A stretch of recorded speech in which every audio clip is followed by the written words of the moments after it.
Mike, turn your games down.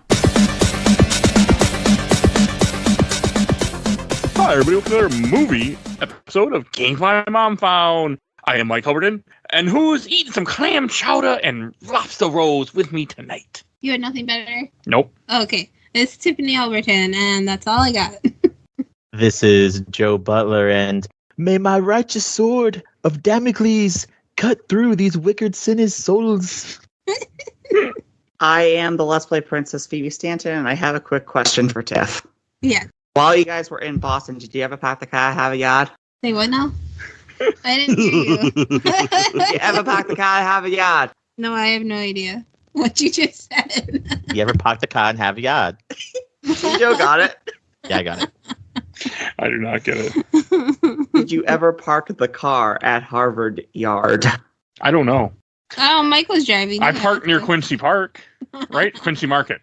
Like the one thing that everybody has to say with a Boston accent at least once in their life, that and Clam Chowdah.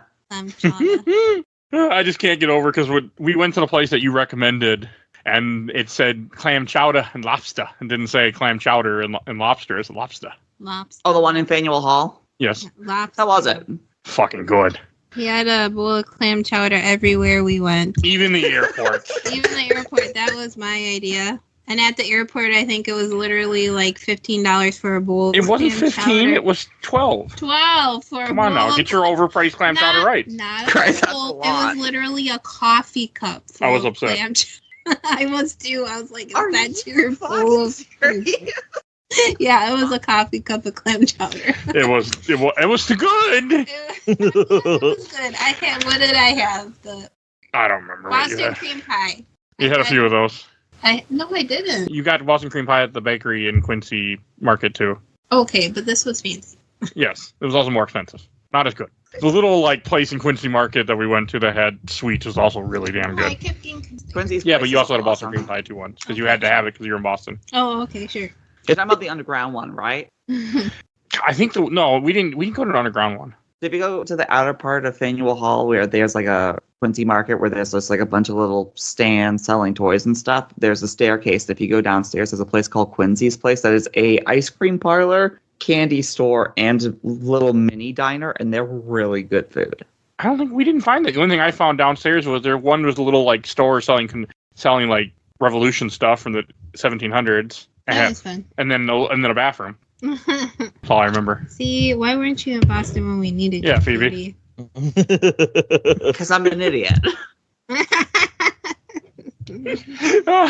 So we should get to talk. We are here to talk about Boston, apparently. But the movie we're here to talk about is Boondock Saints. Yeah.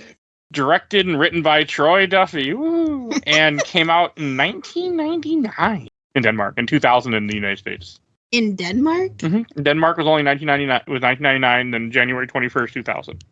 Yeah, it seems like this movie had a little bit of a problem with a certain trench coat mafia event. I'm not sure what you're talking about. This movie got pushed around a little bit because of the Columbine shooting. Oh. We're like, I forget about that event. Not to take away from it, but all the other terrible events that have happened since then. I forget about that one. I guess I just didn't. It didn't click with me. And a high school shooting is like, oh, it's Tuesday. Unfortunately. Now. Yeah, nowadays. Now it is, but that was like of its first. What year was Columbine? I want to say it was 95, so...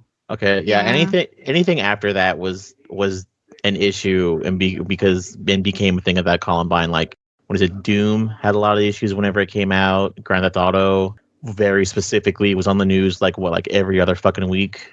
Yeah. It was a bad... It's sad. It's like I forget about that stuff because at this point, violence has become so natural with our country. So it's like, oh, they're shooting. Okay. Which I feel is worse. It is worse. I mean, the fact that it's like I'm numb to it, I'm like, oh, okay. Yeah. Where I have Don't worry. my residents sobbing. Don't worry, Mike. There is a South Park episode for you. Oh, of course there's a South Park episode for everyone. That episode's so fucking good. Yeah, it is. What happened at school today, Stan? Oh, what? That somebody shot the place? Oh, but did you get an A on your test? Oh, okay. I can just imagine this. So when was this movie filmed then? Like the early mid-90s? I'm not entirely sure, honestly. I can check that real quick. Okay. With a budget of $6 million. With a bunch of actors who were still low key, no name. Low key, no name. Well, because let's see. I think he did Powder before this, but nobody knows what Powder is. Powder's not that bad. I like Powder. No, I like Powder. I think Norman he Reedus? did. Sean Patrick Flannery did a good job in that one. Oh, holy shit. This just got a lot deeper than I was expecting. Oh, what happened? Production. Troy Duffy's screenplay was inspired by his disgust at seeing a drug dealer taking money from a corpse across the hall from his apartment. Oh, yes. Oh. I read that as well. The bartender and bouncer had never written a screenplay before. He completed the screenplay in fall of 1996 and passed it to a producer's assistant at New Line Cinema to be read by a senior executive. Screenplay changed hands through multiple studios, and Duffy was approached by multiple producers for the rights. In March of 97, he was contracted by Paramount for $500,000. Later in the month, Miramax won a bidding war to buy the Boondock Saints.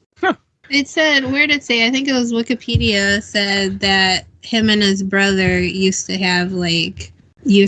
imagine pretty much this. That's where it came from. Like, imagine doing this to bad guys. Huh. Poof, the Boondock Saints. Oh, and I see the movies that he wrote and directed. The Boondock Saints. The Boondock Saints 2. Who has seen the Boondock Saints too? All Saints say. 2 of you, I'm sure. Yeah, it's been a long time, but I've seen it. What did you think of it? I'm curious. I didn't think it was that bad, but I did didn't not think like as it. good as the original. I did not like it. Yeah, it's not as good as the original, but I don't know. I didn't. It's been a while. I don't think I liked it because it didn't live up to the first one. No, nothing can. Like, I'm very curious about how they're going to do a third one. Exactly, because it's not gonna have the. Our dog is snoring. Sorry. It's not gonna have the same vibe at all. So it's. It won't gonna have be the interesting. colorful language of this movie. Oh yes. Oh, yes, it will. Oh, it better. No, but not the same, like, the fact that this is written by a guy who isn't a writer, really. It didn't age well, okay? No, it didn't. Oh, and I was talking about the soundtrack. Troy Duffy's band did the soundtrack. Oh, That's why it awesome. sucked. Oh, That's why it sucked ass. Mike, you are in mainstream Boston. I can Yeah. tell you, some of the language in this movie definitely holds up. Yeah, I was like, this is South Boston. We probably didn't want to go there. That's like the west side of Minnesota. West Side of St. Paul. I was going to say, Ted and Ted 2 came out recently, and I'm pretty sure they can also prove that the language has not changed over there recently. So, Tiffany, you actually met Sean Patrick once, Flannery. Oh, you want me to tell Yes, the I story? do. I want to start out with, he was super nice. I have to tell the mini story about the little girl in front of me. I can't remember why she was meeting them, but she was telling them about her guinea pigs. I have guinea pigs, and they're both girls, and their names are, I can't remember what she said. And he said, well, it's a good thing you have 2 guinea pigs that are girls, otherwise you'd have a lot more guinea pigs. And so I was like, I'm in love with this man already. And so even back then, I was obsessed with the Boondock Saints, and I had a commissioned drawing done, and that was when artists actually drew their pictures and didn't digital. I'm not dissing digital. I'm just saying he actually drew it by hand, okay? And so he actually drew it by hand and mailed it to me, and it's awesome. And so I had him sign it. He was like, oh, this is badass. And he signed it on Norman Reedus's side. And I'm like, it's not like you're playing a character. This looks like your face. What's going on here? And he's like, oh, this is a thing that me and Norman Reedus do, to make sure it's authentic. Ha, ha, ha. And I'm looking at this guy. I was like, you are high as fuck. I know you are. And so I'm still waiting to meet Norman Reedus to tell him that story. It was still cool. He's still super nice. I'd meet him. It will look cool when you have a sign by both of them. It will. On the opposite It will still look really cool. side. That's gonna be a frame. That's something that we're gonna have to frame. And On the opposite side. it will still look cool once you have both. I can have the story to go with it. Yeah, it was a great story, especially if Norm Reedus is like, "What the fuck?" He was high as fuck. If I pull up the picture, you can tell. I got my picture with I wasn't there, unfortunately. I was at work. that day. Yeah, I was like, bye, have fun. Plenty of fun at a FedEx on a Saturday. Woo, great times. So this movie is we're covering this movie because we did a Patreon, and Tiffany wanted me to do this, and Patreon people voted for it. I had seen this movie back in early 2000s. I was in high school. I wouldn't say 2002, 2003. My friend had this on VHS for some reason, and I never heard the movie before. He brought it over, and we watched it, and I'm like, okay, this is fine. And then later on, I bought a 2-pack with this and Fight Club in probably like 2008. And I remember being like, oh, these are so cool. That's an interesting double. And I hadn't really thought about the movie. I hadn't watched it since then until we didn't watch it together, actually. No. We've been together like 8-9 years. We never saw it. And you love this movie for some reason. I cannot tell you how I became obsessed with it. I don't remember the first time I watched it. I don't remember who I watched it with. I don't think I saw it in theaters. I just remember I became obsessed. I really liked the concept of the whole movie, like the vigilante. I just thought the movie was really cool. You ever heard of Punisher? No, I saw that. That was stupid. that movie was stupid. I think it was purposely stupid, but it was stupid. My favorite scene. Oh, for fuck's sake! That was my favorite. Yeah, Warzone. All right, Joe, what is your history with this movie? I've never seen this movie. I think you did now. I think Norman Reedus is like probably top 10 attractive men. I didn't even know William Dafoe was in this fucking movie. That actually caught me off guard too. He's so good in this movie. He's really good in this movie. He's really good. And Phoebe knows what I'm talking about. There's a couple things, you watch stuff and they make jokes about Boondock Saints and people talk because it's like one of like the most edgiest movies like known to man. What was it? I also know people usually make fun of this whenever, which one day I will make Mike do it for the show, but it's long as fuck, so I don't want to make him do it. The police chief for LA Noire is Irish, and like he legit talks like that, where he's like, "Go in there, boy, and let them smite them with your holy sword," and like it's like crazy as fuck, and like every other mission is just him talking like that, and you're like, yeah. Boondock I like Saints. that game. I was like, Mike should absolutely do that game because it's just the longest fuck. It's long as fuck though. That's the only reason. I beat it before. Wasn't too bad. I don't know. I'm surprisingly really good at beating games quickly. So I just put RuPaul on and he goes out. There's that too. Phoebe, what is your history with this movie? I believe I rented this via Netflix's DVD queue before streaming even existed. I don't even remember how I heard about this movie because surprisingly, being from Dorchester, no Hollywood Video, no Blockbuster. I don't have any memories of seeing this film on any shelf. Yeah, but she was in Boston. Yeah, just one day I came of age, and that natural Bostonian psychic link of you have to watch the Boondock Saints just clicked, and I was like, I have to watch the Boondock Saints. From Boston. Is this movie a big deal in Boston? It used to be. I don't think it's as much as it used to. I mean, I know because I watched a lot of crime documentaries. I know Boston had a lot of crime at one time, a lot of mafia stuff and things like that. Oh yeah, as I say, I know somebody in my family knew Whitey Bulger, so. The guy that was he's the guy who's been on the run. He was on the run for the longest out of any mafioso. Yeah. Until they caught him in a retirement home in Florida or California, one of those states, under a fake name. But that's neither here nor there. He's just trying to retire. Leave him alone. He tried. Because they caught him and brought him back in handcuffs. Oh, poor guy. And his wife got arrested, too. Oh. The movie's probably a bigger deal in Southie than I'm probably aware of. And that's because of how much of it is based in that Southie culture. That's not near where I was in Boston, right? And where I visited. I keep trying to tell No, you were in... I was going to say, you were in, like, North Boston to West Boston. I was going to say, Marlboro was over by the west, isn't it? Egan, West Side. Yeah, I'm speaking Minnesota now. Egan, West Side. Yeah, and so you weren't anywhere near Southie, as far as I'm aware. No, I didn't. We were in Quincy Market area. In the touristy. Well, we were in Marlboro, or however you Yeah, so we were there for a convention, so we stayed a couple nights there. It was like an hour outside of Boston. And then we were somewhere near Salem. I forget what town it was. The website for the convention said Boston.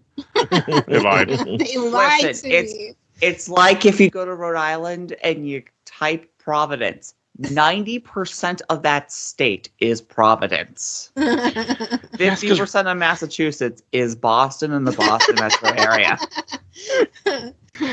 Just like most of Minnesota is the Twin Cities. Yes, see, you get It's not at all, but yes, people think that. That's what they think. Where are you from? Oh, I'm from Egan. Where? The Twin Cities. Oh! On my job, they always ask me, "Where are you at?" I'm like, "I'm in St. Paul, Twin Cities." Twin Cities. I'm not. I'm close, but close enough. Or something. Yes, that's what I always tell people. The Twin Cities. So this movie, and I was watching this again. Like I knew most of it, but God, I had forgotten how much this movie feels like something from the 90s. It is something from the 90s. No, I know, with the language, and there are things about this movie that really bother me. For some reason, the cuts in this movie really, really bother me. The transition every single time, black screen, next scene, like, it just bothered me. Usually stuff like that bothers me. In this movie, I liked it, and I don't know why. Because usually I don't like when they're like, current, rewind, and I don't like that. I mean, it's one of the guy's first movies, if not his first movie, so... It's like his first and one of his only ones. Yes. Yeah, see, so there's not going to be that much editing to it. I'm going to make a guess and say that the Hollywood studios just kind of let him do whatever he needed to do to tell his story. For $6 million. Plus, that's not much money for a movie. No. Number 2 was a budget of 8. Wow. I know, I had to Google it. I thought it was more. I thought it was like 16. 10 years later. 10 years later. So that money even means less than what it did.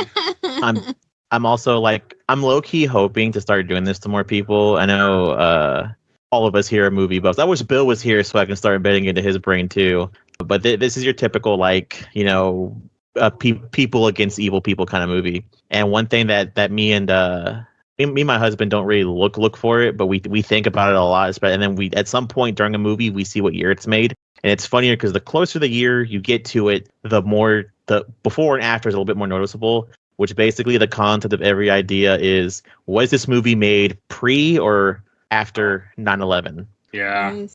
And one thing you can tell by this movie is this was pre 9/11 because one of the facts is that they're fighting the mafia. If it was after 9/11, they'd probably be fighting the mafia, who are secretly terrorists. Or you go into a fact to where you fight terrorists flat out. Yeah, Probably. it would be 100%. Yeah. Or one thing that's always really funny too, because I think Walking Tall is after 9/11. The main character or characters are back from the war. Which war? We're not going to say which war because we don't want to date the movie. They're back from the war. I mean, there's always some sort of war going on, isn't there? Yeah. Not that the U.S. acknowledges, but yes. There always. But it's always the war where there was desert. No. Well, that also defines the early 2000s for America, too. Yeah. Mm-hmm. Hell, even into like almost 2020, they were still in Afghanistan. I forget when they finally pull out of Afghanistan, but it was late.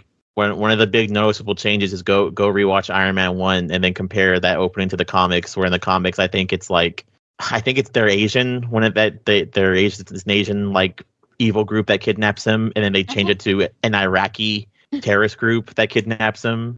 That makes sense because the 60s would have been closer to World War II and stuff, so yeah. When Iron Man first comes out. So okay. And Iron Man 1 is like 2005. I think, yeah, it's right around there. I mean, that makes sense. I mean, and I didn't really think about that when I was watching this movie because they are fighting Russians and mostly Russians and Italians in the very end, the mob. But the main, I mean, because this movie's really broken up in a few different parts of where they have like three essentially attempts of killing people. They do. Attempts. Well, not really attempts, but I mean, they succeed pretty well. Yeah. There's 3 major crime scenes, which I'm amazed they didn't redo the first 2 because that third one's probably the best one of like the whole movie. Oh, the porn place? Okay, 4. There are 4. Well, if you count the last one, there's 5. So yeah, there's 5. But that third one, I'm surprised they didn't redo all of them because like William Dafoe like talking through it and walking through it is like the coolest way they could have done that scene. I mean, just the way the movie starts off, you don't even know what the hell's going on. It's pretty quickly when you have Bob Marley actually We found out Bob Marley. one of the detectives that gets everything wrong and buys coffee, his name is Bob Marley. Yeah, his real name's Greenlee. The character's name is Greenlee. Yeah, Greenlee.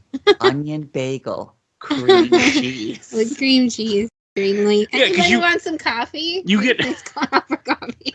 But we just couldn't get over when we found out his actual name is Bob Marley. Who does that to a white child? So I IMDb'd him earlier. How they say that Rocco's full name is David Della Rocco. That's the actor's name as well. Yeah, that is the actor's name. Me and Mike had a minor argument about this. Well, not minor. He's like, that's the actor's name. I'm like, yes, it's the character's name too. But it was like a who's on first thing for a little bit. Yeah, that's accurate. Someone out there gets that reference besides just me. I get it. I could recite it for you. What, Abbott and Costello? Yeah. Okay. Somebody get.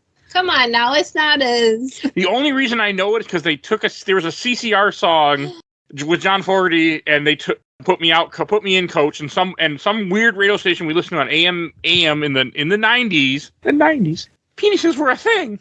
Someone gets that dumb joke. I get that dumb joke. Yeah, unfortunately. Yeah. Abstract art. But in the night, and someone took that Abbott Costello thing and pieced it together whenever he wasn't singing, and you had instrumentals, and you would hear that in between the song. That's how I was introduced to that. Oh no, my grandfather had the cassette tapes. I've listened to almost all of Abbott and Costello. No, it was probably my dad. It was your dad, 100%. Oh. Somehow I just know it's his fault. It's okay. But no, like this movie starts off with like you get introduced to the brothers. You don't see a whole lot before you get into them fighting in the bar. They're fighting at their workplace. They punch a lady. Oh yeah, they do that too. Yeah, they punched the. Who is that? That's one of the actors from Glee, but I don't know what her job is in Glee. It is? Yeah, it's not it's not Sue, but it's one of the other major teachers. It's the one who comes out as transgender about halfway through the show. She didn't get past the first season. No, I didn't. It was so long. Because I'm used to like Netflix 8 episodes, and I'm like, they're not even halfway through yet. It's like you were like 20 episodes. I'm like, aren't you done with season 1? She's like, no, I'm not. And then then the show got turned off. You didn't miss much. Don't worry. It's just too much. I couldn't handle it either. I'm like, this is so stupid. But then again, that's high school, I guess, right? Lots of stupid issues. And they're all like 30 years old anyways. Okay, I forgot they punched the woman in there. Rule of thumb. That was so stupid. That also fit like... It's like, how much you can't do much damage with that? He's looking at his thumb. Should have been rule of wrist. It's so stupid. Like, I mean, it's a joke about domestic abuse, and it's funny in this movie, but it's so stupid. Rule of wrist. And it's charming somehow. In the same time, I'm like, damn, this movie did. And then like the thing with the fight with the Russians in the bar. Now I enjoyed that. I think that's funny as hell. Fuck ass. And it's the perfect way to be introduced to Rocco and the entire team dynamic is they're just all getting pissed together. But like, who thought it was a good idea to tie the guy up to the the table and light his ass on fire? I don't know. Like, what do you do? Just laugh at him, then put it out? All right, it's okay, buddy. You can get out now. Like, Chekhov McCoy. We need a Spock. That was fucking hilarious. That there's a Star Trek reference like that. I'm just gonna start quoting the whole movie for you guys. I didn't think you'd be able to. We haven't watched the movie since we've been together. We've been together 8-9 years. I was just like quoting it throughout and he'd be like, "That's impressive." Like we watched Ghostbusters and we hadn't watched it together, and you just start quoting the movie. There's some shit. Oh god, yeah. Everybody should be able to do that. Mm-hmm. I love the bartender at this local little bar. And yeah, bars like that exist. You know, Sunny's used to exist. Oh, I love fuck ass. So fucking hilarious. In this movie, talking in front of the nuns. They're doing the cross thing. Just like... And then he has to go to the kid. No, none of those curse words were pointed towards you. He's not talking about you. And then it well, in between that, when it cuts to like when Dafoe is at the first crime scene, like the way he does it is. I wonder how much was like at this point. I'm pretty sure it was just William Dafoe being William Dafoe. I'm sure there was not much direction. I feel like half this movie was ad-libbed. Had to been. 100%. Probably. Do y'all want to hear my most favorite William Dafoe fact of all time? Yes. Yes. Do you remember Heaven's Gate? Yes. Oh, you're talking about the cult, right? Yeah, William Dafoe was part of Heaven's Gate. They kicked him out. What? What the fuck? Why'd they kick him out? He kicked him out because he wasn't serious about it. Apparently they were setting up a stage to talk to people. William Dafoe kept making jokes the whole time, and they got pissed off and kicked him out. There's a really good documentary on Max about that cult, by the way. There is, but I did not watch it. Oh, well, you didn't know William Dafoe was part of it, so almost part of it. Let's go watch it. He wasn't mentioned in there. That's cool, because had he joined the cult, he might have died, so.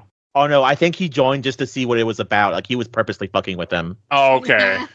Because they did drive around the country and try to get people to join, and people did, but it wasn't until way later when they got close to the point when they were going to kill themselves. Was this before or after he was famous? Before. This is probably before. Okay. I mean, Dafoe did a lot of fucking movies when I was looking at his filmography, but I feel like he wasn't really famous till Spider-Man 1. Yeah, no, because what did he start around the 80s with Street of Fire? So what was that one? Oh, what was that one I said he was in? I said, Mississippi Burning? yeah, I was like, oh, he's kind of cute in this movie. What the fuck happened? Oh, William Dafoe could dare definitely you. get it. Yeah, William Dafoe could still get it. I need to watch The Lighthouse. Damn, he is the prettiest woman in this entire movie, Tim. Okay, that's exactly what I said too. I was like, how is it that he's not super attractive as a guy, but he makes a pretty woman, okay? He did not. I did. I have seen enough drag queens with RuPaul. There's no RuPaul drag queen. No, You have been privileged to see the best of the best who don't get Yeah. He didn't cinch and he didn't tuck and he didn't glue down his wig, but he put on some I hate how I understand everything you just said. Mike, go watch Tu Wan Fo. I want him to. I don't want to. Thank you guys for not voting that movie in, No, by the way. I want him Oh, no, to. Looks like we know what we're voting next time, right? Yeah. If only someone Why I that didn't was on vote this for Tu Wan podcast Fu didn't was control because you put the... a Boston movie on there, and I went, oh, fuck me, I have to vote for that. No, we're doing two on. I've never seen it, so I'd be up for it. It's Oh, good. It's But no, I about watched two- it. Wait, who is the one drag queen? Courtney Act? Yeah, Cartniak. I mean, that is when she came on RuPaul. Like, I remember I walked by and she was in drag, and normally I can tell. I'm like, I 100% thought it was. Yeah, you could not tell. There's a couple of them. I'm like, damn, like these people are really good at drag. But she's a pretty boy too. She's hot as a boy too. But man, I was like, I watched a lot of RuPaul. But yeah, that's what I think about too. I'm like, like when he fools the in the very end when he fools the mafia guys, I'm like, kind of like. Oh, I remembered something else too. Speaking of William Dafoe, which is actually even funnier. Yes. We're gonna make fun of William Dafoe for just a little bit. I forget which movie it is, but I think it's the one where he talks about nailing hammers into his dick. Apparently his junk is too big and it pissed everyone set off, so they had to give him a prosthetic. So that's also something that he's like unknowingly proud of. Why is that information that I already knew? I don't know, Phoebe. I did not know this, but I'm very glad to know this. Man, he plays such a good character in this, and the way he goes so from good. just being like when he throws in the little bit like just the different tendencies where he's showing more that that he's gay, like with all that, it is great the way And he it starts does it. off right in the first scene. He's listening to opera. He's got this like little bit of the wrist twisting and everything going on. Kind of the hip sway. It's great. It's really good, and like for the most part, it's not played in a derogatory way. No. Except a couple lines where I'm like, this is where the movie didn't age very good. What Wrong. the fuck are you doing? I was trying to cuddle. Like that Wrong. As a gay man who cuddles his husband, I've been told that numerous times, so it's fine. one. He didn't like the scene where the fat man scene. He didn't like that. No, I don't. Yeah, I don't like they use that word multiple times in this movie because when I was younger in high school, used that word way too much because I was an idiot. So I don't like that. I need to show you that South Park clip real quick, Mike. It's okay. Oh, that one. I love that episode. It's true. I mean, that was some of the stuff where I'm like, yeah, they use a lot, and they also use an R word that I don't like either. At one point, and I'm like, like you could have those are a couple things that just like I'm like, yeah, it isn't age. I'm like, wait a minute, I'm trying to now think of what our word you're talking about. I'm not gonna say it. So, so that then answers my other question because I didn't think about that either. Do they assume that he's gay and they do that to try to push a button to piss him off? I felt like as the movie progressed, they realized that he's gay, and they realize he's gay, and they're doing things to piss him off. Yes. Who? Okay. The cops. I was don't. like, this is how they. Well, when the fat guy gets killed, and maybe that was just them being. I feel like that was a slip of the tongue. Yeah. Okay. But I also don't I understand. don't think they're doing it to piss him off. I think Greenlee probably is, but I think the other two are very much trying to impress him. No. Yeah. And therefore, the slip of the tongue, they were like, oh. Mm-hmm. I mean, that's my opinion. That's probably fair. Because you see how proud they are when he was like, you are correct. Yeah. And they were like, yes, Right. I got an answer right. Suck it, Greenlee. I love how the whole in the intro scene when Greenlee's there and he's like, we have a big guy jumped off here and he crushed them. He's freaking huge. Like, yeah, and then when you do see everyone that scene, coffee today. when you do see that scene, like where he takes the toilet and throws the toilet off the top of the building and then jumps on the other guy, like I'm like, is that physically possible? But I suppose if you have enough adrenaline.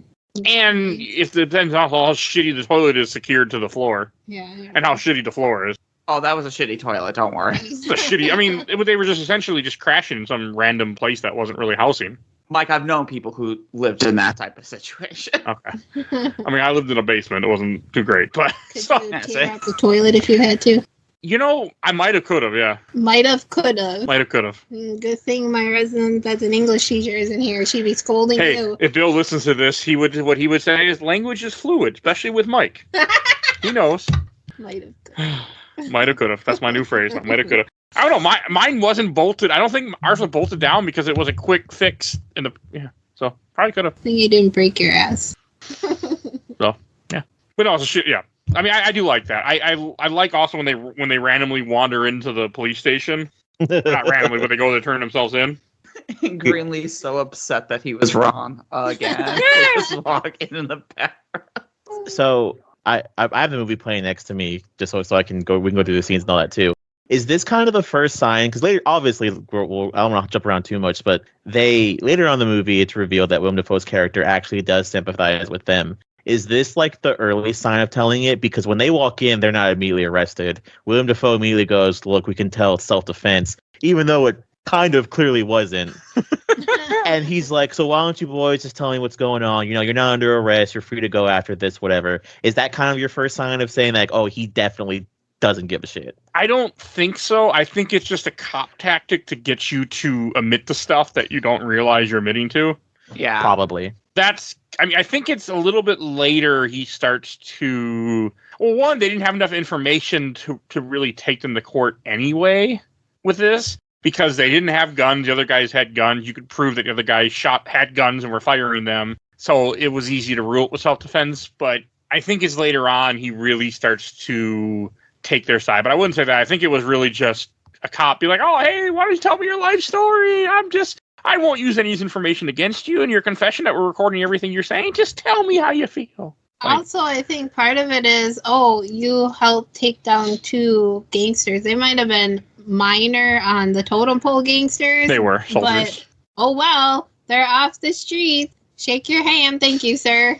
And on your way you go. Self-defense. Check that box. Soldiers don't matter at all to them. It's they want the underbosses and the captains and stuff. Well, this is a 90s movie with cops, and I have bias underneath this because my grandfather's an ex-cop and my uncle still is a cop. So I know that there are very, very rarely good ones, and that's going to be a very big argument that won't get into. But at a point, yeah, this was the situation. I'm honestly more surprised that this is a movie with cops and none of them are working for the mafia. Huh. Yeah. Yeah. I mean, that's true. I mean, maybe they were, and that's why they didn't solve the mystery right away. I mean, to be fair, that happens quite often in real life. So I watch a lot of documentaries. I know. Also, you can kind of tell the year of this, too, because Russians are the villains. So that's very... as Joe would say, very pre-2001. So we had the Cold War, you have the 80s where the Russians are the villains, and then when you have 9/11 happen, that's when everything goes from Russians to terrorists, Middle Eastern type thing, and we enter that age.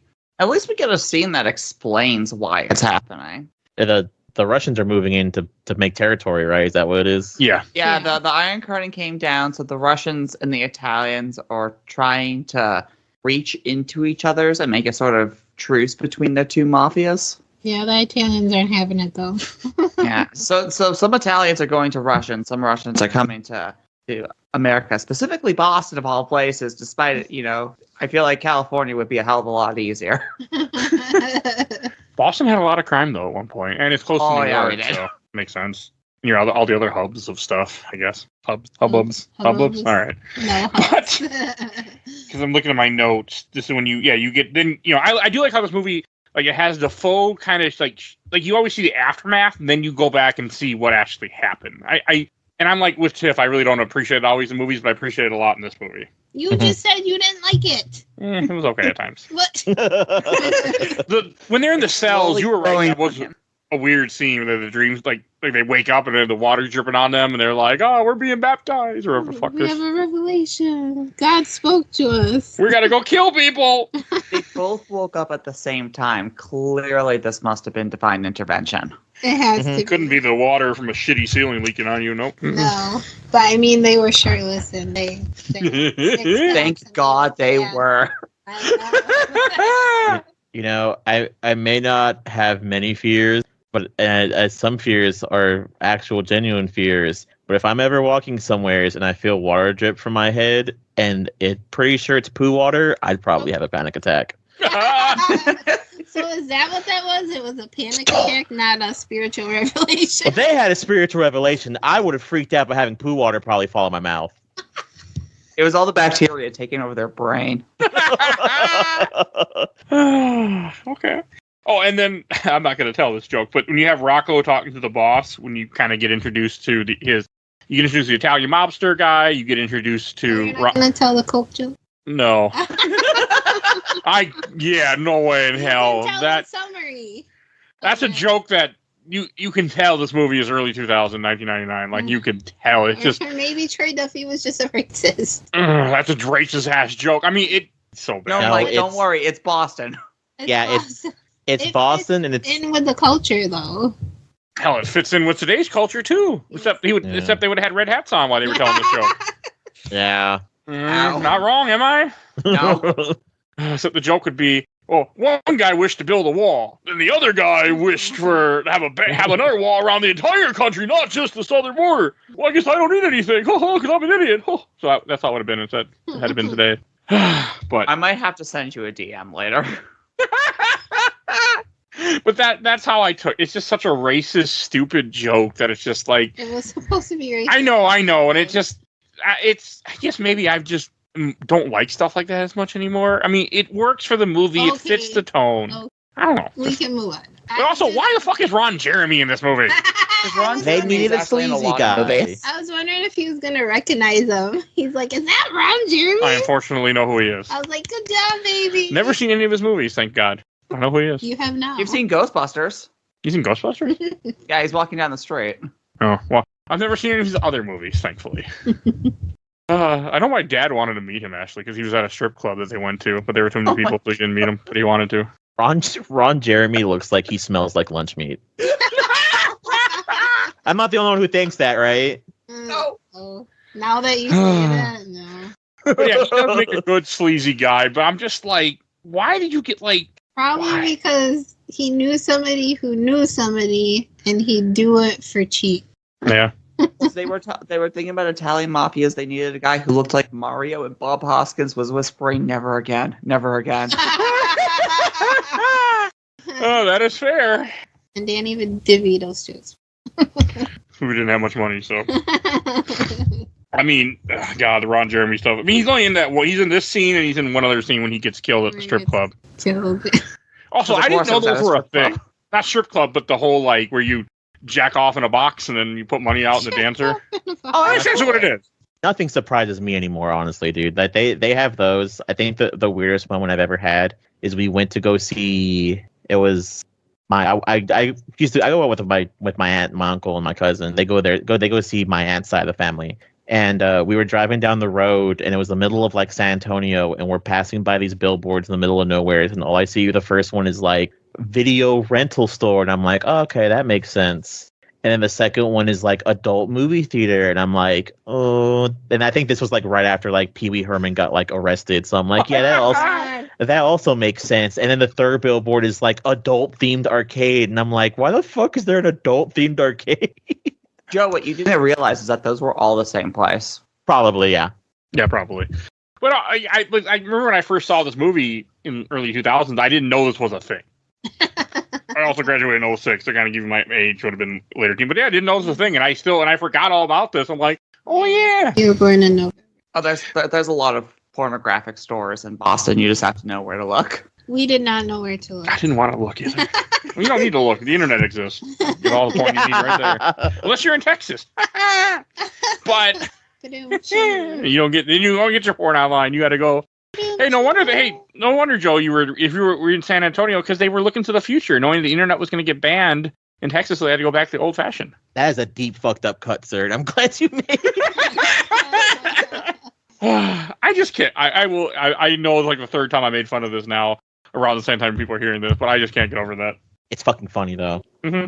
It's also fucking funny that right after it happened, VPN searches went up huge in Texas. Weird. So I have one maybe weird problem with this movie, and you know what it is? No, but I want to.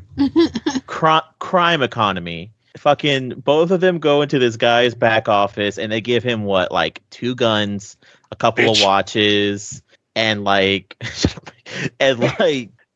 maybe a roll of like $1,000, and they get so much shit for that money, and it's like there's no way they'd be able to get all that in 1999 economy. You couldn't even get that in today's economy. No, also he was like, have at it. I was like, but he only gave them little bags. They got 2 small duffel bags. You can fill the bags with the rope, the 30-pound. Yeah, rope. they needed that fucking rope so much. That's what I needed. That's my favorite part. Do you need a fucking rope? I wonder how. Like, I think you mentioned it, Tiff. I wonder how much it was ad lib, and he just picked the rope, and they were just like, "What the fuck?" That feels ad libbed. Charlie Bronson uses rope. But that's what. Again, places like that exist, like buildings and settings like that in Boston. I can guarantee you, the majority of them do not have guns like that. How do you know? Not sure about the minority, but the majority doesn't. How do you know this, Phoebe? She's like, I don't have an answer. Because I've been to a lot of places. Like, did you recognize the hotel they walked by? I'm assuming that's a real place. The Copley Hotel? Yeah. Yeah, that's a real place. My mom used to work across the street from it. Oh, that's cool. Or like relatively down the block across the street. But I've been past that hotel, walking to Copley Square, food and stuff so many times. Had Tiff remembered this movie existed, we went to Boston, we probably would have tried to find some of these spots. Well, like the opening shot, that aerial view where it shows the ocean, that's Castle Island. Everybody goes to Castle Island at least once. Everybody eats at Sullivan's at least once, we should have went there. I don't know why, because Sullivan's isn't that good. See, when we visit Boston again someday after Phoebe moves there, we're going to meet her and have her give us a tour. It's going to be a lot of weird stuff. I'm down for that. Let's do it. As long as I don't have to drive in Boston, I'm happy. And then y'all can be on segways like Final Fantasy and Yakuza. There are no segways. There are bikes. Trains. Yeah, there are a lot of trains. Trains, planes, and automobiles? All you need to know is red line, green line, and orange line, and you can get anywhere. You also got to learn in Boston that honk means everything. Honk is everything when people drive. Fuck you! That's all I could hear. I'm just getting honked at constantly, and everybody's honking at everybody. I'm like, oh what god. Happened when we were coming from the airport? There's a lady like this. It was a 3 lanes going straight, and she decided she needed to get from coming out of a parking lot spot, went in front of all 3 lanes of cars, and just shoved her way through, and everybody just honking at her and yelling. It was just like 10 minutes of honking and yelling, and we were just sitting there. I'm like, oh, we're never leaving. That was my experience getting off the airport. 40 minutes of just... I'm like, welcome to Boston. I don't know how everybody feels about certain words, so I apologize for my upcoming language. That woman sounds like a cunt. You can say that word. I cannot. You can. Yeah, you must never say that word. I don't ever say that word. Only women can say that word. I say That's that my word. I know rule what you're of talking about. So, oh. And you have the stuff with the hotel murder when, like, because first you see them go in the hotel, then you have Defoe at the hotel. That's a great scene when he kind of talks about it. He's like, you guys are amateur. You see this in a movie, in a bad TV. And I'm just like... Little spy guys crawling through the vents. That doesn't happen in real life. That's on TV. I was also really wondering, what the hell is the rope anchored to when they fall through? Don't worry about it. Okay. No, yeah. Because you don't see him clip it to anything. I was looking at it the second time I watched No, this they movie. didn't. Heaven. It was attached to heaven. They get tangled in the ceiling. That's all you need to know. It is a good scene, though. It's so stupid, but it's hilarious. Okay, the music there was good. Like, the music right there was good. But you also right, because you made a comment earlier when we were watching the movie, there's not a whole lot of music in this movie. No. And most of But it- it's all good. What, Phoebe? But it's all good. I was like, I like the soundtrack to this movie, but like that's because the reason why I know locations like the gun place and stuff is because I have friends back home who are members of like stoner metal bands. So this is also the type of music that would play anyway. Okay. But just that whole scene, like when that's because that's when they first put the coins on the eyes and everything, and that's when the movie kind of gets better, in my opinion, too. And this is when they kind of start realizing, like, hey, we're good at this. Like, Well, because that's their first purposeful kill. it's a good one, too. Accidental. What made them realize to go after a bunch of mob bosses? I don't know, but hey. God. Yeah. God told We'll go with that. It's good. And then when Rocco shows up and has the Jafar name tag, And they decide to fuck with him. that is so funny. I was just thinking that they leave the door open. When they grab him in, they don't close the door, so anyone in the hallway could just hear them swearing and yelling and threatening to kill somebody. And see all the people they just... Yeah, I'm like, maybe you should close that door. Hallelujah, Jafar. Okay. But also, like, Aladdin must have not been too long before this movie, I'm assuming. 95? 94? Because Jafar's not a name that I would have, like, Aladdin would have put that name more in the zeitgeist. Zeitgeist. I get the definition of it. It's the cultural... One of those words like the Mandela effect, where you think there was a movie with Shazam playing a genie, but there really wasn't. There is, and I watched it. Sure you did. It doesn't exist. There is, and I Yeah. fucking watched it. 1992 is Aladdin. Okay. There is a Shazam, and I watched it. Then after they tease Rocco, you have them go to Rocco's apartment or Rocco's girl's apartment. I don't know who the fuck apartment that was. The random girl Rocco knows. Yeah. Yeah. I do like the woman when she shows up and she just and they're yelling at him in unison. That was funny. Rocco! Where's my cat? I fucking killed it! I'm so upset about that cat too, you guys. You Oh have my no God, idea. I had to to hold close Mr. my Kitty. eyes. So upset. That was one of the few things I remembered about this movie before watching it twice this past week. Because when I first saw this back in the early 2000s, and my friend like, oh, they killed a cat, and just stuck with us. It stuck with me. I also Well, have they violently... they shoot him through the ass. I think essentially The ass? that's what I thought happened. I don't know. Oh. No, they just shoot it in general. Yeah. Through the gun goes ass. off. What's wrong with you? Wasn't the gun behind? I don't know. Why did you have to do that? That's disgusting. What's wrong with you? I got 3 cats around me somewhere, I'm sure. And a dog who's snoring. But yeah, no, I didn't like when the cat died. I did find it hilarious when he's like, "What's the name of the cat? And I'll shoot myself." And then they say the name of the cat. He's like, "Oh well, fuck you." What color was the What's fucking the cat? color, bitch? Oh, so much swearing in this movie. So much. That is accurate. I The do area, like anyway. I do like that during the when they're like investigating the scene, William Dafoe starts off in a suit and it ends with him like all sweaty and like sleeves rolled up and everything. Yeah, he's slowly more and more getting into this.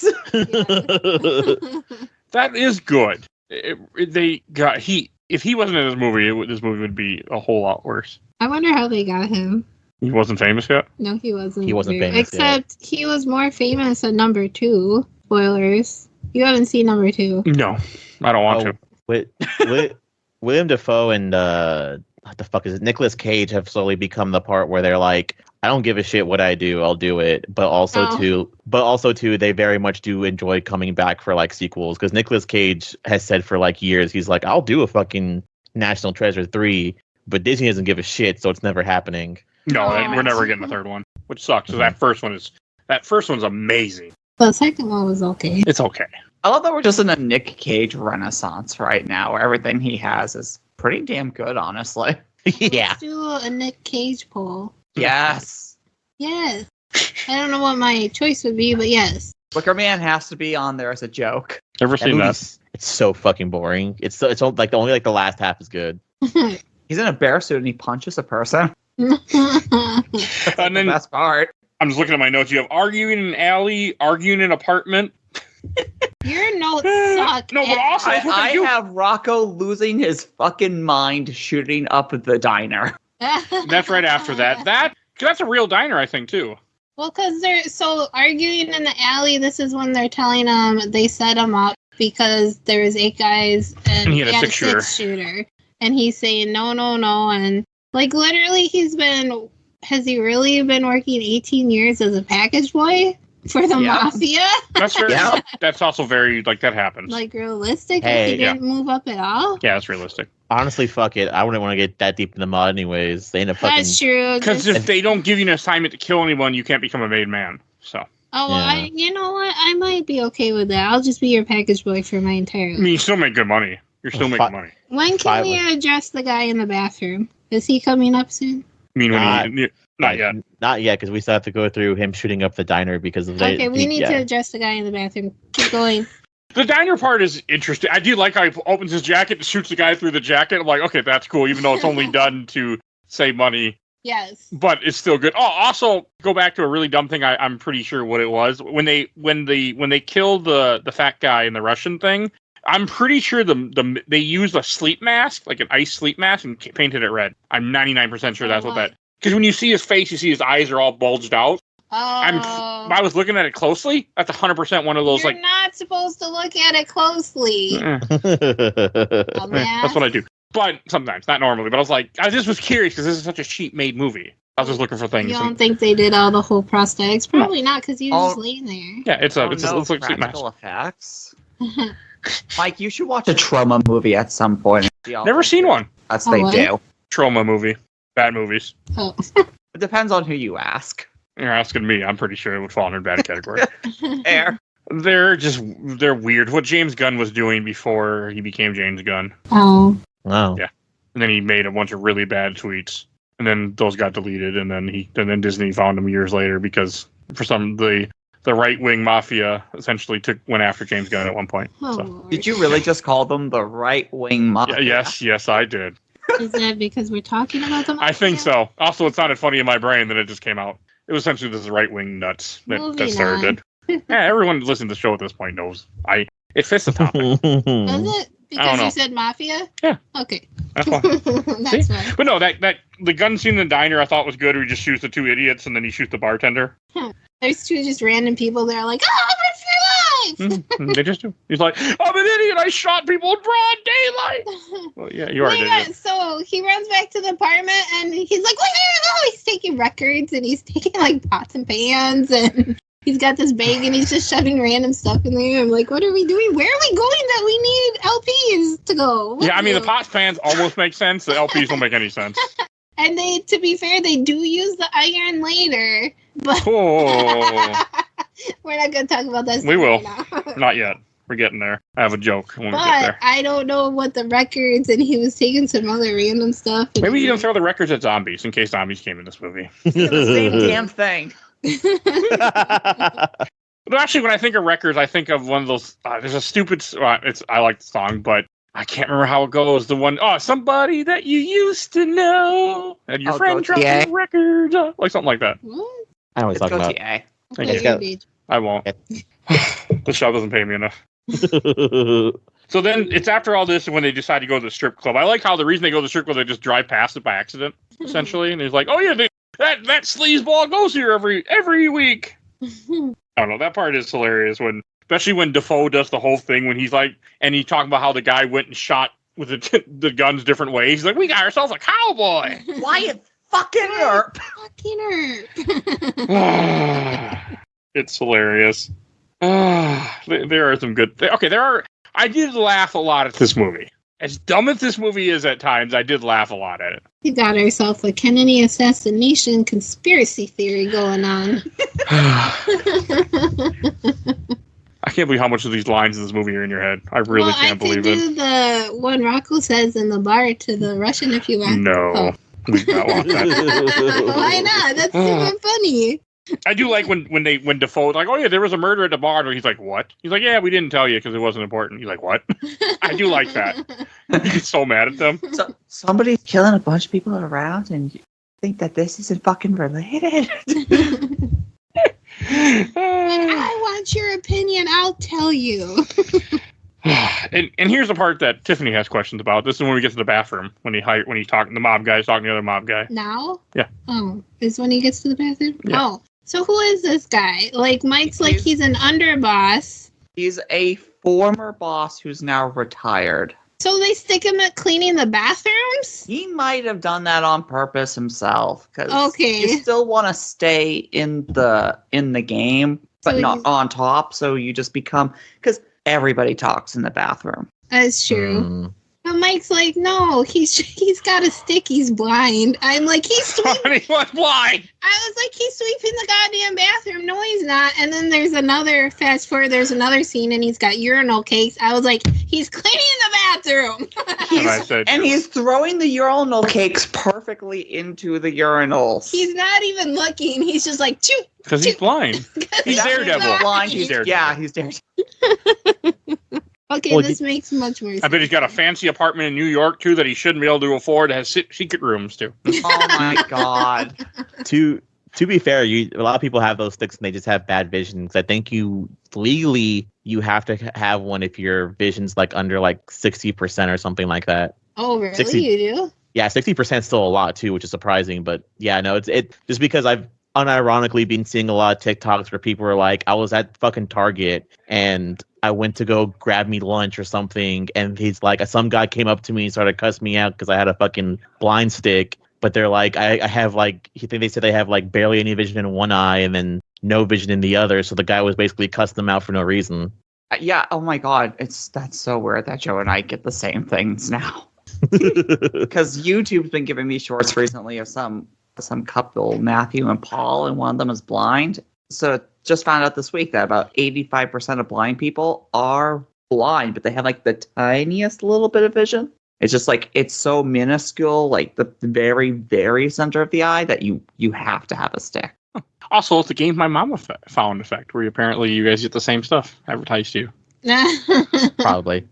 But also, Tiff, if you also notice too, I think the mob boss talking to him gives him money, and I think he gives him money to get a lawyer. So it's kind of the idea of, if give an example, He gives him money to get a lawyer? Well, to get them out of get the guy out of prison. Oh, yeah. El okay. Duce. El Duce, the Duke. The Duke. I thought El Duce meant shit, but okay. The Deuce. Mm-hmm. That's what my brain thought last night. You thought the man was called the shit?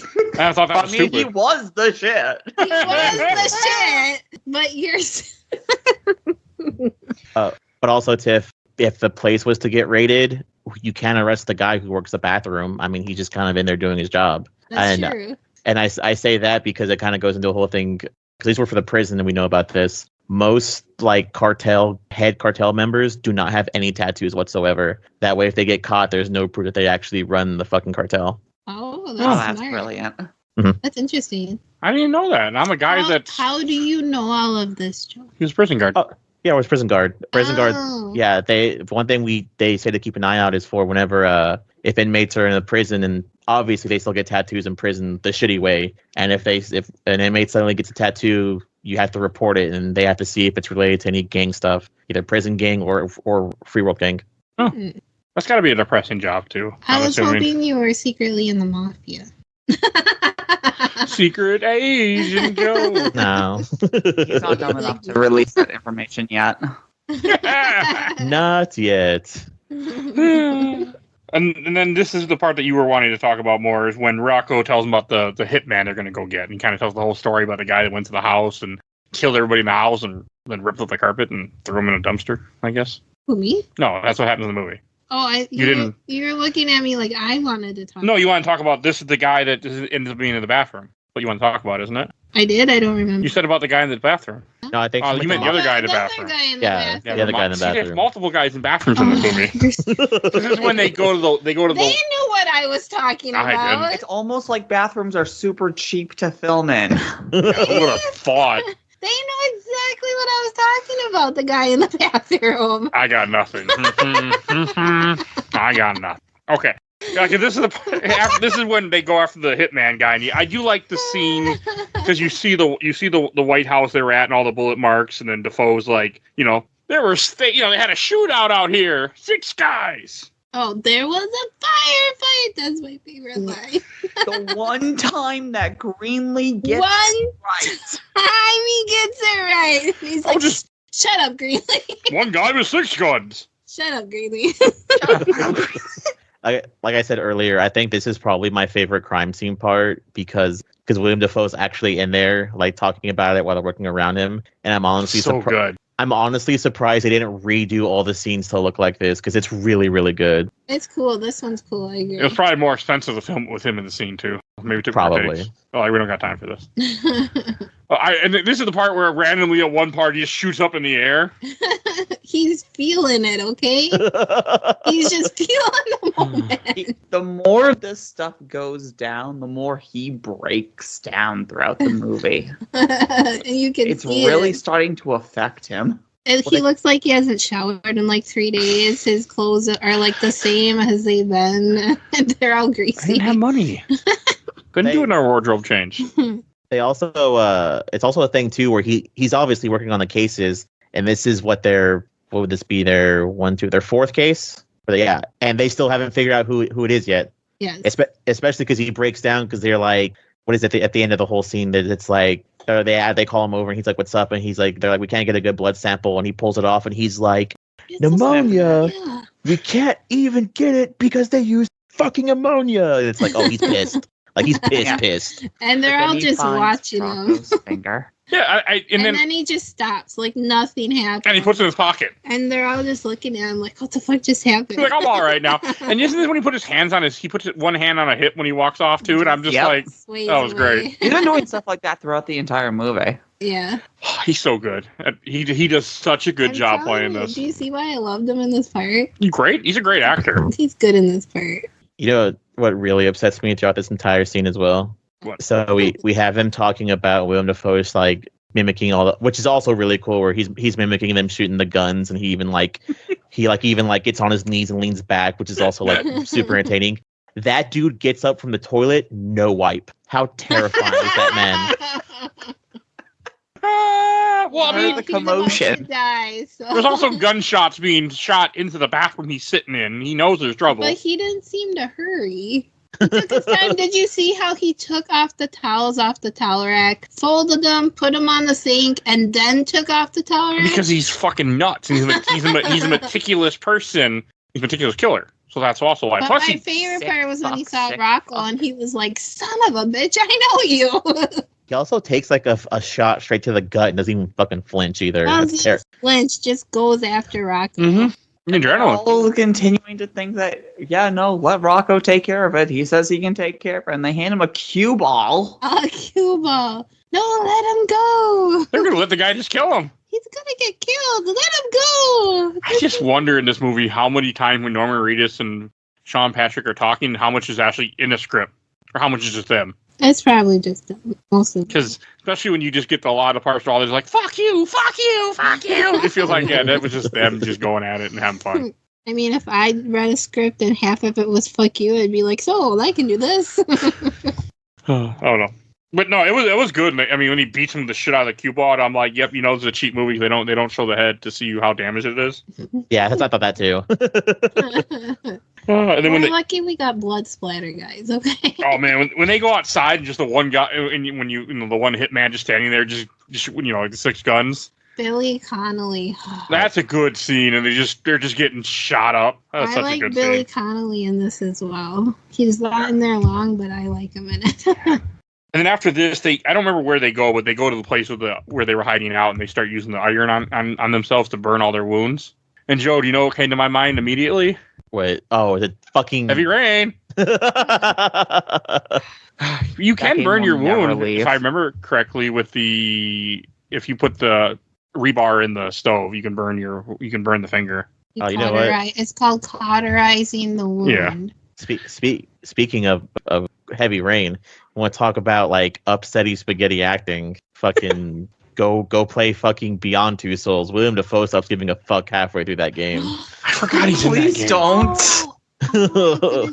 Do not want to finish that game. The ending of that game sucks. Oh, It's fun. I liked it. I beat it. I want to finish that game. You play on the Don't Steam do Deck. it. And you get to do like this in the Steam Deck. I get to do what on the Steam You Deck? get to do this with the Steam Deck. Literally raise it up and down. When I played Heavy Rain, I had to take the Steam Deck and like shake it like I was an idiot. Oh, Oh, I my. want to do that. You all gotta play on your Steam Deck, Mike. You can now play it on your new PS5. Yeah, PS5. Don't sully the PS5 with that. I'll I pay you. man, I just can't imagine the pain they'd be going through putting that iron to their body when they're trying to burn their wounds, cauterize their wounds. I've been hit by an ironish thing once. Yeah, Tiffany. Well, so one time Tiffany was, I'm sure it was ironing my shirt for me, and I tried to Don't do it. and I tried to again. sneak by her to grab a Hostess. It was a steamer. Yeah, she was steaming my shirts, and I got too close, and she steamed me, and it fucking hurt. He tried. Was that ho-ho worth it? Yeah, was it? It was a cupcake, madam. Cupcake. Then it definitely wasn't. Oh, that's a scar. Too. Yeah, I still got the scar, but I remember it just burned my skin off. I'm like, I peeled a couple layers of skin. and then we didn't have any burn cream either. Now I do. By the way, there's always burn cream in this house now after that incident. I will not have it. I felt Oh so my bad. It was, we had to get in the car, drive my ass to Walmart to go buy burn cream, and I had to hold my shirt off of my side so it wouldn't touch my burn. So then I got home. I felt so bad. But that's what you get. You know what? I've never put Hostess over in that spot ever again. We also never bothered to steam any of my shirts ever again. I was steaming your shirt. I know. Then we returned that evil thing. We afterwards. did because I thought there would be some sort of a protector, on it. To not burn the humans. Burned one time and you're like that evil fucking thing. It hurt. A steamer. It hurt a lot, Phoebe. That evil goddamn. Yeah, I've been burned enough times by the molder at my job. That doesn't mean I get to get rid of it, Mike. You can. You just tell them I quit. And they'll put you on a different machine. Nothing my joke. She's just silently cursing me. I'm surprised I'm not yelling from downstairs. I love that joke. Hey, if they had their way, Phoebe, you would be living there. I know. Instead of being pizza on a bagel, be when work is downstairs, you're working all the time. Something like that. Take the pizza bagel commercial and put your own words Oh, in. bagel bites. Now I want some, you bastard. Ooh, bagel bites. Well, hey, just sounds drive good an right hour now. one way, Phoebe, right? Is that where the nearest Walmart is? Nothing is open right now, Mike. It's Hey, Walmart's still open here till 11, where I'm at. Shut up, Mike. I'll FedEx some for you. Yeah. 24-hour Walmart. Where did you go? We don't actually have any 24-hour Walmarts either. Seriously. Anymore. No, we don't. No, it's fucking COVID's fault. They just use it as an excuse. Yeah, White Castle's 24 hours again, though, over here. Is it? Yeah, here it is. Ooh. It's the only thing that's 24 hours, I'm pretty sure, around this area, which is, like, there were a lot, but then COVID, everything went away, and I was like, White Castle, like, okay. You can't go inside, but you can still order. Yeah, but you want to go inside a White Castle anyway? Well, yeah, all the drunks were going at 2 a.m. Or 2:30 Yeah, when the bars close, they go get their snack attack. Yeah, you don't want to have. Denny's. I don't know. There's a Denny's near the Mall of America. It's okay. Wait till I get a Whataburger. Then that'll be the next thing. Whataburgers are all right. I had one when we were in New Mexico. Well, no, that's what it is here. Whenever fucking that's what it is in Texas. In Texas, whenever fucking the bars close, because the bars close at 1, Whataburger is always people's best bet. Okay. Taco Bell's my drunk food. I like Taco Bell when I'm drunk. We have Not really. Not We have anymore. No. a Taco Bell that serves alcohol. Ooh, what kind of alcohol? What? Margaritas? No, they put liquor in the Baja Blast Freezies. Oh, Delicious. Wow. I'm surprised they do that in your state. that's awesome. I am too. So Smecker in the confessional. So, back to Boondock Saints. Hey, you're missing. First, you have Defoe checking the fingerprint when he finds out Rocco. He's like, this doesn't make sense. Yeah. And then you Saw have that Defoe at idiot. the bar, at the gay bar, when he's saying things I will not say. But when I just wanted like your favorite line in that bar, what the bartender says to him. I can smell you. Oh, yes. You love that line. I do. I don't know why. Phew, I can smell you. And then drunk Defoe wanders off and goes to the church, the confessional. You know, that shows my gaydars off. I did not legit catch that was a fucking goddamn gay bar. It is, right? It is. It's totally a gay bar. I'm Okay. watching it now, and like, yeah, that's totally a gay bar, but I never caught that the first time. It's because you watched the movie quickly the first time. That's fair, yeah. Since I'm pretty sure it's probably one of the places filmed in Toronto, which is kind of sad because Man Ray and other stuff exists in Boston. I don't know why they didn't just film at a gay bar in Boston. Or maybe they did. I don't know. Maybe it was too expensive. Run out of money, They only had $6 million. which is not a lot for a movie. No. That's why there weren't that many stunts in here. And I'm guessing they didn't have stunt doubles. The confessional stuff is funny, especially when Defoe's like, the Irishmen they're good. The Italian, he's an idiot. That was just funny. Oh, Priest was like, would they hurt anybody? The Italian man, maybe. And he's like, oh, fuck. It's a really good scene. I was surprised how much I enjoyed it. And then that would leads to them teaming up with Defoe. Because he's telling the priest that he's like, I like these guys. I want to help them. And And then the priest is going, oh, God may have mercy on my soul.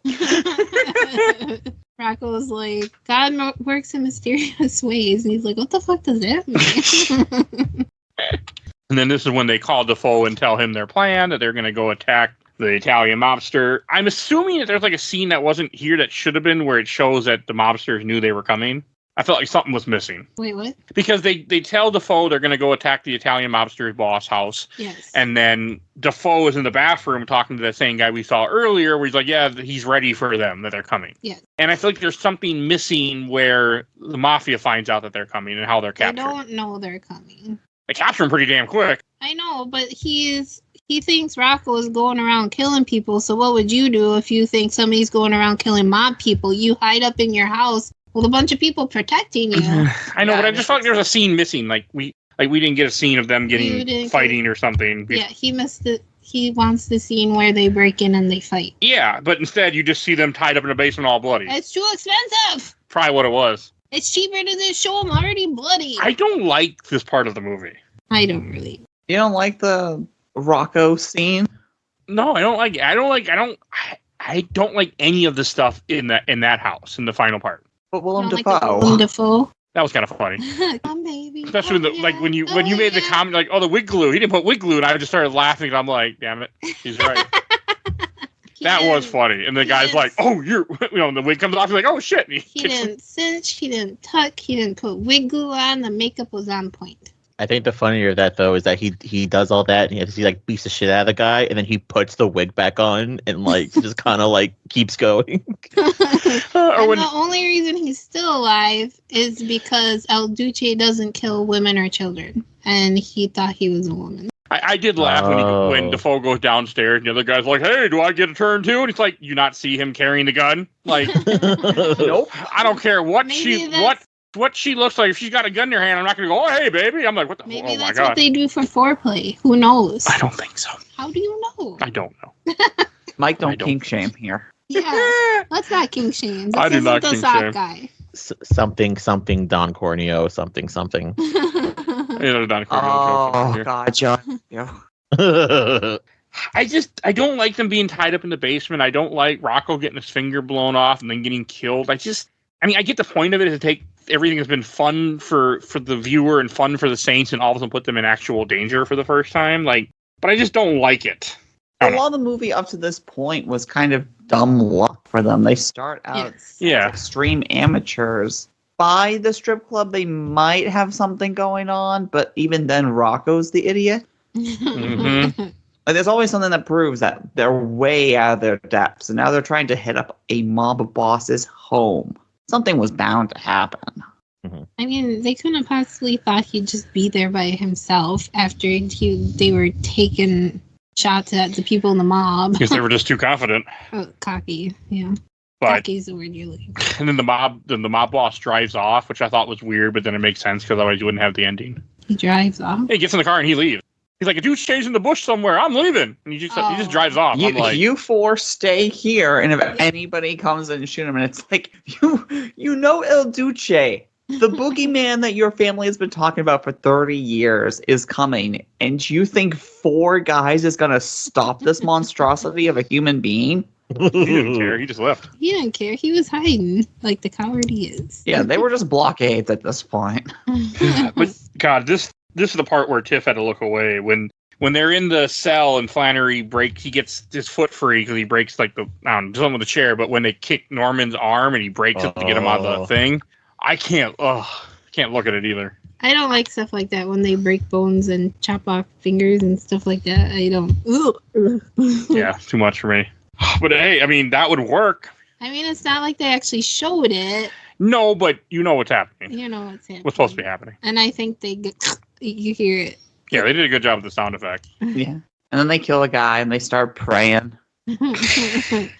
I did like how the hitman who's going to come in and kill him when he hears the prayer, and I didn't catch it till the second time I watched this movie. At one point when they say the prayer, and Rocker's like, teach me the prayer, and he's like, it's a prayer passed down by our family. So that's That's how Duce knows it's their Duke prayer. is their father. Yeah.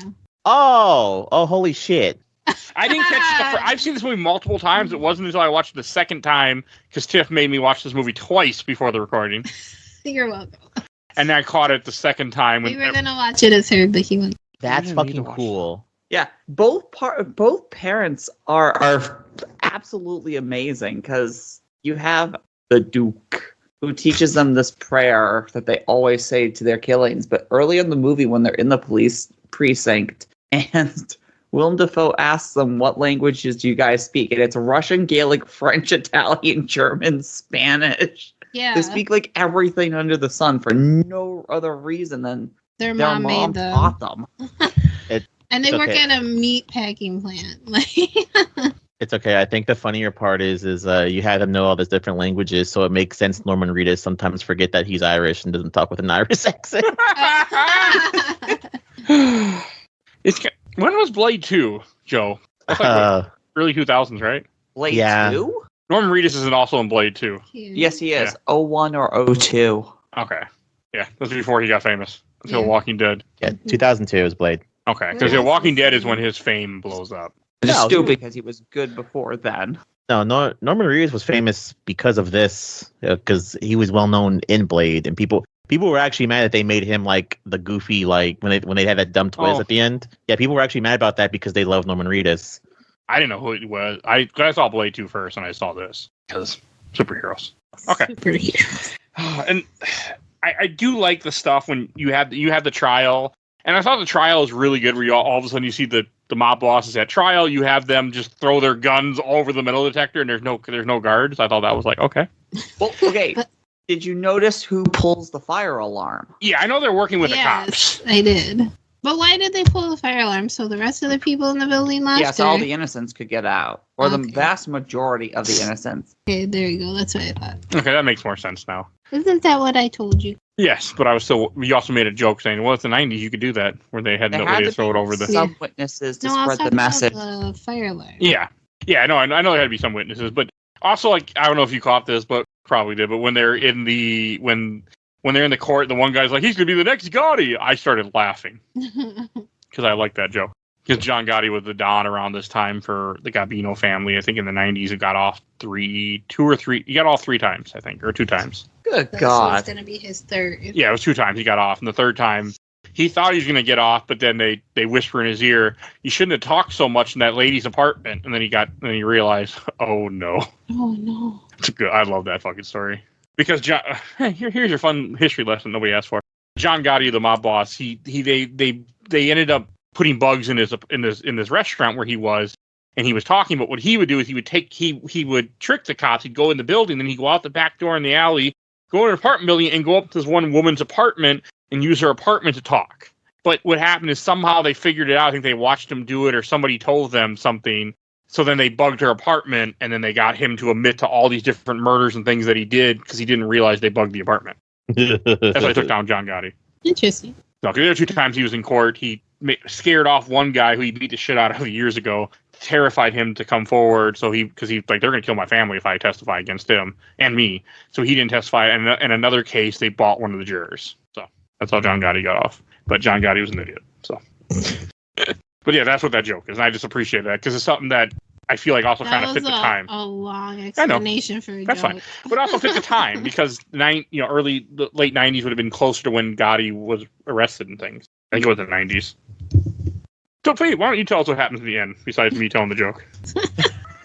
Well, that was. Yes. After pulling the fire alarm and getting the majority of people out, our lovely 3 saints decide to finally kill Papa Joe in front of a live studio audience. And then we get a bunch of interviews by local Bostonians, actual interviews, asking people what they personally think about the Saints.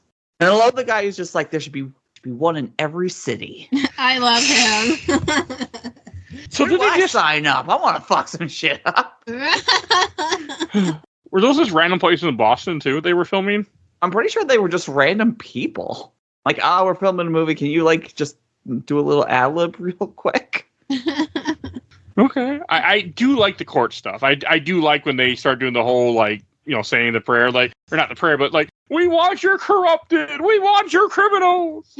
We are on one side of the line. We don't care about the people with the minor problems, the minor sins, but if you do cross the line, you enter our territory. It's a good scene, and you are in that last, if you talk more of the interviewing people, that's stupid and funny. Yeah, but it's it has a very Trump feel. You have the people that are against the Saints are the Trumpers.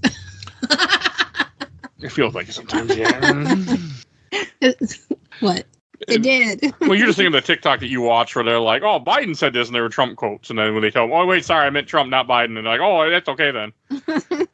You can tell it's not actors. I have the fucking coolest thing to tell y'all. I'll tell you after the podcast. Oh. Yeah, I'll tell you. Is it bad that I love that prayer so much? I love it. Oh, and Phoebe, I don't know if Tiff said, but she's wearing a Boston hoodie right now in Boondock Saints pants.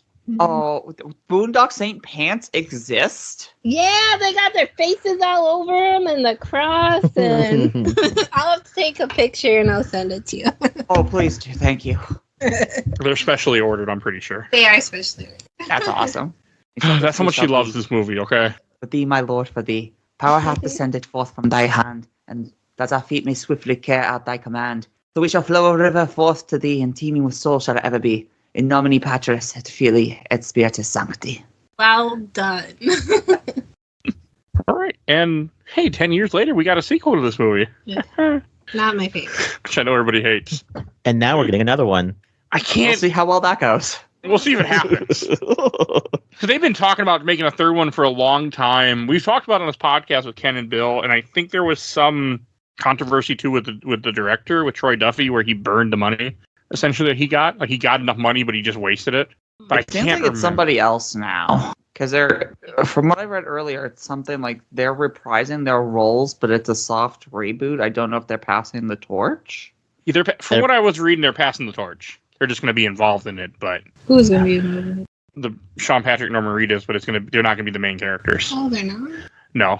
Ooh. So. Every franchise must continue forever because Hollywood has run completely out of ideas. Yes. I mean, I guess there's a book series coming out now from Troy Duffy because that's all he has the rights to. Fucking what? I mean, I know Phoebe's made this joke before, but you called them the Boston superhero. Yeah, if you're ever gonna go into that, in a way, Boston only gets 3 superheroes. You can count it as these are 2 of them, and then the third one is the Tick, or it's the Boondock Saints, the Tick, and Tom Brady. Oh. You know what the problem is? You are 100% accurate with the Tom Brady part, and I wish you weren't. What about the Tick? Yeah. How'd that happen? How did he become a Boston superhero? Yeah. He was made to be a mascot for New England comics. That's how he started. I hate... they were selling the comics directly through New England Comics, which is a Boston exclusive comic book brand or franchise. And then it just became so famous that they started selling it nationwide. And they got a cartoon on Fox, and the rest is history. A movie and they got a live action TV show at one point too. Twice. Twice. And both of them got canceled pretty quickly. That's 2 seasons long, and it's really good. I've never watched anything with the Tick. I always thought it was stupid. But I did have a Tick toy. I'm pretty sure I had a figure. It is stupid. That's the best part. His catchphrase is spoon. No, thank you. But I have a joke. The Tom Brady thing you mentioned. So dear. You're welcome. When I worked the Super Bowl one year when it was in the Twin Cities because I worked for FedEx, and so we were there. And I remember we had some woman that was working with us that was from Boston. She's like, Tom Brady's the best, and I'm like, fuck Tom Brady, fuck the Patriot. I didn't say that to her, but like, and I'll never forget. People came in and I was working there before the Super Bowl, and this is when the Patriots played the Eagles. And I remember some guy, they were shipping stuff back and forth. Somebody bought like a framed Tom Brady picture and we had to pack it. And they were like, making this big deal about it. And I remember thinking to myself, I hope they lose, you asshole. And I was so happy when they lost. I know a Tom Brady joke, but if I say it, it's going to sound like Rocco trying to say it, or I'm going to be trying to remember the words and shit.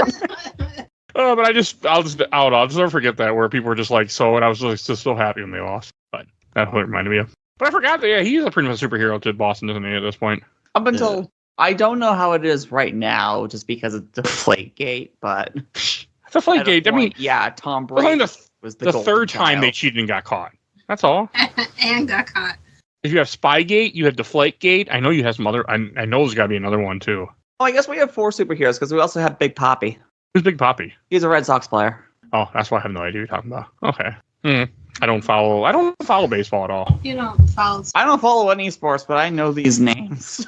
Because you're from Boston. Okay. Yeah, this is true. Kind of like how I'm obligated to say that the Yankees suck. You're obligated. So I think we should go to any last thing you guys want to say about the movie before we go to Shelf Stacker Box? Can't think of anything. I guess not. And Tiffany, I would have more Boston questions, honestly. Tiffany, do you have Boston questions? Oh, I don't know. Oh, I have a question. Why don't they ever eat any clam chowder in this movie? Come on now. I swear to God. They don't eat any clam chowder, and they don't have any lobster rolls either. That was the first thing I did when we got to Boston was try to find clam chowder and lobster rolls. That was my whole goal when we went there. And I told Tiffany, I am going to have clam chowder, and I had it every day. I know that's idea, though. Yes. I know that's the big joke that's all people in Boston eat, but honestly, it's a lot of pizza places. You go to Pizzeria Regina's or Sparrow's or Viga's is really good. We went to one pizza place in that town that was like named after a sausage. A sausage? It was a town that had the double-decker Walmart. I don't remember the name of the town it was. Okay, the Walmart we went, I caught a double-decker Walmart, but the Walmart we went to, No. It wasn't Marlboro. The first floor was a parking lot. Yeah. You had to ride an escalator up to get to the actual Walmart. Okay, wait a minute. I was going to say, because I know of a double-decker Target that's built like that, and that's Randolph. No, this was a Walmart. It was like 20 minutes from Salem. I can't remember. But I remember the town being like sausage or something where I made a joke about sausage, I feel like. It's been months. I remember there was a pizzeria. If you're 20 minutes from Salem, that would be like Manchester on the Sea or Gloucester or... Wasn't it only 20 minutes, half hour from Salem? It wasn't terribly far. Yeah, I do know what he said. We were in Salem when we went to the pizza place, and it was awful. No, it wasn't. Oh, yes, there was one pizza place in Salem that was really damn bad. I'm going to figure out the name of this town. Yeah, you guys should have gone to Regina's or... Saugus. It was called Saugus. Saugus. Yes. Wait, well, you had like Polinaris? Because Polinaris is the best. No, that pizza place was fine. That was in Saugus. The one that was bad in Salem, it was just like we both got sick right after it, and then she wanted to go home. Yeah. Which I regret because the next day we went back and it was raining. And I didn't get to walk to my lighthouse in the rain. Here's the problem. You ate in Salem. There was probably some type of witch shit in there. Man.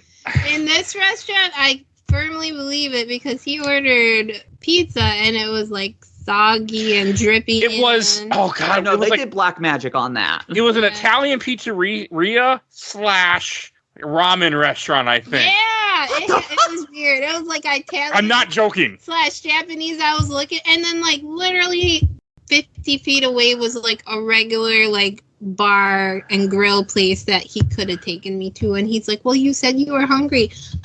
There's a regular food place right there. You said okay. I didn't force you in the door. Like there was 2 other places that we could have gone to if Tiffany would have just looked up and been like, I don't want to go here. But no, Salem was freaking great. I really liked Salem. Salem was awesome for the most part. I also we went and saw the house from Hocus Pocus while we were there. Where an old lady was glaring at people that were sitting on her porch. She was judging everybody. It's great. We got to see a famous house. Yeah. Well, she was little old lady dressed in white on a white porch in a white house In a white chair. in a white chair. I only saw her because I zoomed in on the picture I took, and I was like, "There's somebody sitting there watching us." Mm-hmm. Maybe it was a ghost. She No, was like, she was there. She was like sipping her coffee and just watching us. Also, Salem was where I got scammed and had to cancel my credit card. Yeah, 2. 3. What?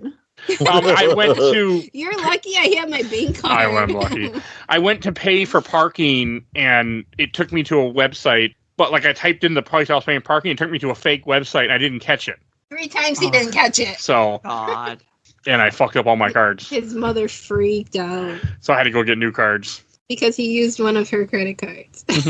So she freaked out because she had to cancel her card. She was very unhappy with me. If Very you're pissed with off, but me next time we're only taking the train and buses everywhere. Well, that was just parking in Salem. You have to take a car to Salem, I think. We had no choice It's bus. but to rent a car. Yeah, I'm renting a car when I go to Nashville too. So We're going to, where are we going? Knoxville. Knoxville. And then Pigeon something. But I'm trying to think what else I want to say about Boston real fast. Why? Because I'm on the Boston topic right now. Okay. But yeah, no, whatever the pizza place was in Sausage, it was a good pizza place across from the double decker one. August. So It's not Just say sausage. Lynn or Revere. It's all the exact same place. No, sorry, don't say Revere. Say Revere. but I remember it was decent pizza. It was good pizza. Yeah, that wasn't bad. It was just the one in Salem that was bad. But in Salem, I love the vibe of Salem. Like everybody's like dressed up in Gothic, and that was freaking great. I love that part. But also, like I remember, like I took a picture of one of the satanic candles to send to Ken. I thought it was cool. That's great. Salem was awesome. Like I that. like the Witch Museum. The Witch Museum was good. The Wax Witch Museum was fucking garbage. That was stupid. I haven't been to the wax one yet. Oh, don't. It's not worth whatever money I paid for my 5-minute walk. I wanted my money back. It was like $12. It was not worth it. And they were like, "Oh, there's a graveyard out back." I was like, "You know what? Graveyards aren't tourist." And it's right by it is in Salem, and it's right by the pizza place. So we came out of that museum, and we ended up at the pizza place. But the graveyard Where we gave got me sick. a inky feeling. Like I'm not. Oh no, yeah, I was gonna. My uncle has been to the. One of my other uncles has been to that witch graveyard. Passed one way through the archway and instantly turned around. There is some crazy bad juju there. And people were like taking pictures. Oh, this is so cool. I was like, you know what? I'm into that stuff, but that's not for me. Like traipsing on people's graves and taking pictures. That's weird. I saw the Wax Museum and that was stupid, but the Witch Museum was cool. Yeah, where they kind of like reenacted through Where they the reenacted. sculptures they have in the wall, and they have like the audio plays. And I remember she mentioned some witch movie with Winona Ryder, Right, the Crucible. and the woman the knew crystal's exactly. fantastic. Yeah. The woman knew exactly what she thought. She's like, "That's a great movie. It has a lot of meaning." I'm like, "I know what you guys are talking about." But I'm like, this whole town just. It's a Yeah. good movie. You haven't seen The Crucible with Daniel Day-Lewis? No. Oh, you No. have to see it. Daniel Day. That doesn't sell me on it. But Is Winona Ryder in it? yeah, that don't sell me on it either. Ugh. She's in Beetlejuice. She's in a bad movie. Oh shit. Wait, what? He doesn't like Beetlejuice. I hate Yes. that movie. I hate Beetlejuice. You haven't listened to that episode ever? And not yet, it They seems. tear it apart and ruin it for me. Oh my god. It's You should go it's listen to okay. it. It's okay, Tiff. Me and Phoebe will take you to go see Beetlejuice too. Yay! Yeah. Yay! I mean, that was one of my curse movies for the longest time, so I'm willing to see that second one. Let's do it. All right, let's try to think anything else in Boston. I want to say that we did. We didn't really do too much in Boston. It was centered around meeting Robert Englund. Yeah. That Standing in was line for 2 super hours. fun. Sorry. Hey, I stood in line for 2 hours too Prime time. to get my picture. Almost. It wasn't that long. It was an hour and a half. It was less than that. No, it wasn't. Yes, it was. Whatever. Because you left. I went and stood in line. You got your picture, came back, talked to me, disappeared again, went to the hotel, changed your shoes, and I was still in the exact same fucking spot in that line. My feet hurt. So did Tiff. mine, baby. So did Tiff, mine. I waited 2.5 hours to meet Kevin Eastman. I understand. How long did you wait to meet Ashley? What's her name? Ashley Eckstein, 2 hours for Ahsoka.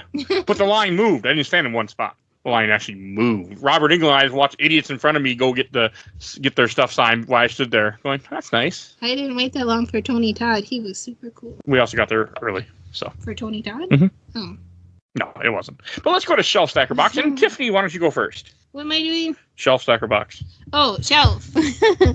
100% shelf. I will watch this movie a million times. It doesn't quite hold up with the jokes and the slurs. Shut up. This is my shelf stacker box. Be quiet. Should I mute myself? I will mute you. Yeet you across the room. But it will still be a shelf for me.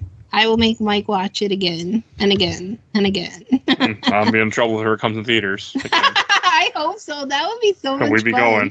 Oh, we will. And I'll wear my pants and my shirt and my Boston hoodie. Woo! I'd rather see this in theaters than Titanic again. Oh, Titanic. And Joe, what about you? I'm going to go ahead and put this on the shelf as well. I actually had a pretty good time with it. And I actually wouldn't mind watching it again, especially with all the stuff that you can miss a lot in this movie if you just watch it for the first time and don't watch it again. So yeah, I think I'll probably watch it again in a second, maybe even a third time too. Okay. And Phoebe? Oh, it's absolutely on the shelf. Mm-hmm. I'm kind of obligated to say that because of originally from Boston, but at the end of the day, superhero. Yeah, it's not the best movie. I'm willing to say that. It's got a lot of weird cuts in it. Sometimes the soundtrack doesn't hit, but at the end of the day, there's an energy to this movie that just pulls you in and keeps you there. Agreed. I'll go last. I'm going to put it in the stack. So, hey, it's better than what my brain was thinking of earlier. So you were going to say the box. I was going to, yeah, but after us talked about it, and I'm thinking about I did have fun. I did laugh. Movie just didn't age well for me. It was a good time to watch it. It was more exciting than some of the other movies you watch on this podcast. So yes, better than Blair Witch. Shut up! You were playing Marvel Snap the whole goddamn time. I know. I was still bored. Whatever. You ruined the experience for yourself. God. Oh, what were you gonna say, Phoebe? How can you hate Blair Witch? Yeah. Easy. I knew about it. I knew it wasn't real, unfortunately. It would have been better if he thought it was real. Yeah. Or he thought even the myth was real. I knew it wasn't real and I enjoyed it. I don't know. I thought everybody who thought it was real was stupid. I was like, they play the credits at the end. They don't say these kids are currently missing. That made the movie better. It would have. Like they try to act like they were. So. I'm surprised I didn't fall into the trap, actually.